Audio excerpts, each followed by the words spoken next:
I know you're all probably expecting me to be angry and shouting, but I swear on my life, I don't feel like I've got the energy to be angry after what I've just seen at Old Trafford. Manchester United losing 3-0 to Manchester City. It was exactly how you expected the game to go. Said this before the game. Hope I'm proven wrong, but it feels like it's going to be one of those bruising performances. Man United were battered, elbowed, kneed, headbutted across the pitch by Manchester City in that second half. The first half, we had a bit of the measure of the game, really. We had a couple of chances at the start of it. Oh, United not taking their chances. Oh, I haven't seen that all season long. But Erik ten Hag, there are going to be bruises from that game. He made, in my opinion, quite a lot of big mistakes that I feel cost us in that game. Should we have taken chance in the first 10 minutes? Yes. Again, Man United's wasteful attacking. Is VAR a pile of crap? Yes. Does that justify and cover everything that we just saw there? No, absolutely not. But when you see a Manchester United team lining up like this, like defensively, there's a little bit of leeway because of injuries. Although Ten Hag decided tactically to start Johnny Evans over Raphael Varane, and genuinely, I would love to know what the tactic was for that. Midfield, that was just all over the shop. Why was Mason... What is the point in signing Mason Mount for £60 million and not starting him in a derby? Well, you might lack energy. Well, you might lack a little bit of dynamism in midfield. You start Scott McTominay, a guy who's been scoring a couple of goals for Ten Hag. And Ten Hag, you saw it in the game against Copenhagen, Erik.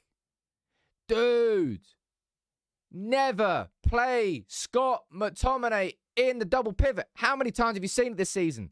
Are you going to die on that hit as well? Oh. There were so many decisions, I think, that Ten Hag got wrong in that game, and he's a manager who, well, you know what I think about Ten Hag overall, but oi, oi, oi, oi, oi. We went into that game with 3 consecutive wins, but geez, 97th minute winner from McTominay against Brentford, 97th minute penalty save by Onana, and the Sheffield United 2-1 in between. Horrendous performances, but the results. And we went in there today against City, and look, we all feared it, but the opening 10 minutes of that game, you think, you know what? United have a chance here. But you knew exactly what was going to happen as soon as Manchester United didn't score one of those goals early doors. As soon as that didn't happen, you knew what was coming. And Bruno Fernandes out on the right wing. It has to be one of the most painful things to watch. Man City today, Bernardo Silva had the run of the game. Bernardo Silva did what he wanted for the entirety of the game. Because Bruno Fernandes, he's not a right winger. What do you mean? Bruno Fernandes naturally cuts inside. They were just, Gvardiol and Bernardo Silva just had the run of the game. Tactically, that was a massive mistake from Erik ten Hag. And I said there, someone tell me what that tactic was. I'm pretty sure that Evans kind of lost Haaland for 2 of the goals. What tactic could that possibly have been? I'm trying to think about it. Evans more physically imposing than Varane? No. Better on the ball? No. Is it the fact that he can play with a left foot? I mean, potentially, maybe. But Ten Hag, so many times last season, he was a manager whose substitutions made United better in games. So many times last season, his subs positively impacted the performances of Manchester United. But in that second half, as soon as this switch happened, as soon as Amrabat went off, Mount came on, and McTominay dropped into a double pivot alongside Christian Eriksen. Game, set, and match. Done, finito. Ten Hag went into this season, right, expecting to play one number 6 with 2 aggressive pressing number 8s. That was his tactic. That was the team that he wanted. And now he is playing every game with 2 central midfielders because he's playing pragmatic football, trying to shore up the defence, trying to hit on the counter-attack. Because United are shit. Spoiler alert. I know. But our midfield options, we've got Casemiro who's injured. We've got Amrabat who went off. Again, was that for a tactical reason?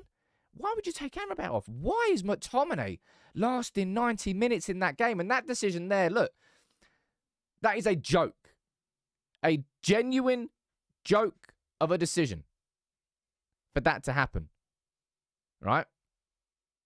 That happens like 3, 4, 5 times every single game in the Premier League. You see it in slow-mo. Oh, yeah, it's penalty. Fuck VAR. It is ruining the game of football. And it's not just from a United perspective. It's horrendous. And that, of course, changed well, it didn't really change the momentum in the game. But in the first 10 minutes, United had opportunities. But look at this. This will make you sick. Look away from the screen. Man United's forwards this season, absolutely garbage in the Premier League. And I don't know what Marcus Rashford's got to do. He's got to walk up to Ten Hag and just give him an uppercut to the jaw. How is he still starting games for United? There is only so far that good grace and credit can take you. And that expired a while ago for Marcus Rashford when you got someone like Alejandro Garnacho on the bench. But that really, really, for me, is going to be... It's going to be a game that where so many questions now get asked correctly, because I remember it under Solskjaer, I remember it under Ranieri, I remember it under any manager. I remember it right back to David Moyes. I think it was when we played Liverpool and... Was it Liverpool and City in the space of a week at Old Trafford? I don't know what it was. I don't know what it was like that. But we lost 2 big games at Old Trafford. Those are the games where the wounds are the deepest. Those are the games where scars get left behind. And that game there is a game where Ten Hag, as a manager of Manchester United, he now has scars from that. Can he recover? Sure, he can recover. I hope. But Man United, when you look at the trend of Manchester United as a footballing team, we are trending in the wrong direction in pretty much every area of the pitch. You're looking at maybe Onana, you could look at as a little bit of a positive after the last 2 games. He had an incredible save from Haaland, made a couple of decent saves. But again, like, we can't play out from the back with the ball. It's the reason I was so excited about Ten Hag coming in. Now, I know that the defensive injuries are going to hurt that, but gee, it is just crushingly painful. Crushingly painful to watch Manchester United play football this season. You want something that's crushingly painful as well? Look at this. Obviously, that now doesn't include the fact that City won the game. But Manchester United have only been leading in a Premier League game for 29 minutes this season. 29 minutes. It's staggering. Someone tell me what changes hit from here. Because I've been looking at the injuries. Look, Sandro Martinez is out. And that's the Sandro Martinez and Luke Shaw from an overall build-up and possession and control sort of play. They are the 2 injuries which are hurting us the most. But Ten Hag just made a lot of mistakes there today. All right? Starting McTominay. Not starting Mason Mount. Bruno Fernandes out on the right wing. Johnny Evans over Raphael Varane. It was a mess. And probably the one that hurt us the most was when he took Amrabat off at half-time and put McTominay in as a double pivot. After that point, City just had control of the game. And as I said, I feared you all go into a game like that and get this against City in the derby, and you're like, please just don't be one of those games. Please do not be one of those games. And today was exactly one of those games. And look, I'm a big fan of what Ten Hag has done overall at our football club. Last season, we beat City, we beat Liverpool, beat Arsenal, beat Spurs, beat everyone at Old Trafford last season. But look at us this season. And that's after we signed some decent players for a lot of money. This season was always about progression. And for progression to happen, we had to get better than a 3rd place finish and a League Cup win. 3rd looks a long way away right now. A long, long way away. We've only been leading for 29 minutes in the Premier League this season, let alone finishing in the top 2.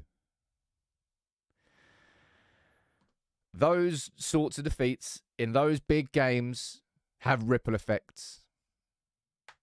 Questions are really now going to start getting asked about Ten Hag. And I'll be honest, I've got quite a few of them after that, because I think he made quite a few tactical errors which just really, really surprised me. And some which didn't.